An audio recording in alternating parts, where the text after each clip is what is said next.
శ్రీ గురుభ్యో నమ. శ్రీ మహాగణాధిపతయే నమ.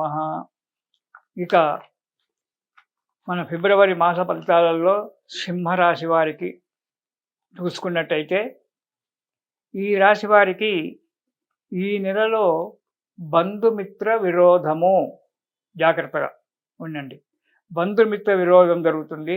భార్యాబిడ్డలకు అనారోగ్యం ఏర్పడడం అనేటువంటిది జరుగుతుంది. దానివల్ల ధన నష్టం జరుగుతుంది. కానీ కార్యసిద్ధి చేసేటువంటి ఒక కార్యాలలో అభివృద్ధి జరగడానికి ఆస్కారం ఉంది. కొత్త వారితో పరిచయాలు కూడా జరగడానికి ఆస్కారం ఉంది ఫిబ్రవరి నెలలో సింహరాశి వారికి. ఇక మొదటి వారం కనుక చూసుకున్నట్టయితే, ధన ధాన్య నష్టము, డబ్బు నష్టము, వ్యవసాయదారులకైతే ధాన్యము నష్టము.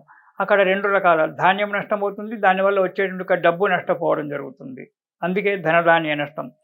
బంధుజన విరోధము, బంధువుల చేత విరోధం ఏర్పడడానికి అవకాశం ఉంది. అనవసరమైనటువంటి యొక్క ప్రయాణాలు చేయడము, కాదు అన్న పని కాని పని దాన్ని చేసి నష్టపోవడము అనేటువంటి జరగడానికి ఆస్కారం ఉంది మొదటి వారం. కాదు అన్నటువంటి ఒక పనాన్ని నేను చేస్తానని చెప్పి ఏదో మొండితనంతో ముందుకెళ్ళి అది చేయకుండా దానివల్ల ఆరోగ్యం నష్టపెట్టుకోవడము, ధన నష్టాన్ని తెచ్చుకోవడం అనేటువంటి జరుగుతుంది. కాబట్టి మొదటి వారంలో జాగ్రత్తగా ఉండండి. ఇక రెండవ వారం కనుక చూసుకున్నట్లయితే, అనారోగ్యము, దూరదేశ ప్రయాణాలు చేయడము. ముందే అనారోగ్యంగా ఉంది అంటే దాంతోపాటు దూరదేశాలు ప్రయాణం చేయాల్సినటువంటి ఒక పరిస్థితి ఏర్పడుతూ ఉంటుంది. దానివల్ల ధన నష్టము, మనోవిచారము ఇవన్నీ కూడా ఏర్పడతాయి. అంతేకాకుండా కుటుంబంలో చిక్కులు రావడానికి ఆస్కారం ఉంది. సహోదరుల చేత కావచ్చు, తల్లిదండ్రుల చేత కావచ్చు, భార్యాబిడ్డల వల్ల కావచ్చు, ఎవరి వలన కావచ్చు, కుటుంబంలో కొన్ని చిక్కులు రావడానికి ఆస్కారం ఉంది ఈ రెండవ వారంలో. కాబట్టి మనస్సు నిబ్బరంగా ఉంచుకొని జాగ్రత్తగా ప్రవర్తించండి. ఇక మూడవ వారము ధన లాభము ఉంటుంది. ఎక్కడి నుంచో మీకు రావాల్సిన ఒక డబ్బు రావడానికి ఆస్కారం ఉంటుంది. అందుకని ఆనందంతో ఉంటారు. తర్వాత చేసేటువంటి ఒక పనిలో ఉన్నతి జరగడము, కొత్త పనికి కొత్త కార్యక్రమానికి పునాదులు వేయడం అనేటువంటి జరగడానికి ఆస్కారం ఉంటుంది. మనోధైర్యంతో ఉంటారు. కాబట్టి ఇలా మూడవ వారంలో మీకు పర్వాలేదు, కొంతవరకు మంచిగానే ఉంది. ఇక నాలుగవ వారం కనుక చూసుకున్నట్టయితే, మళ్ళీ కార్య విఘ్నము. మూడవ వారంలో మొదలుపెట్టిన ఒక కార్యం ఏదైతే ఉందో అది మధ్యనే భిన్నం కావడము, లేనిపోని చిక్కులు రావడము, దుష్ట సహవాసం వల్ల ఆపదలు రావడము, ఇలాంటివి జరగడానికి ఏర్పడుతుంది.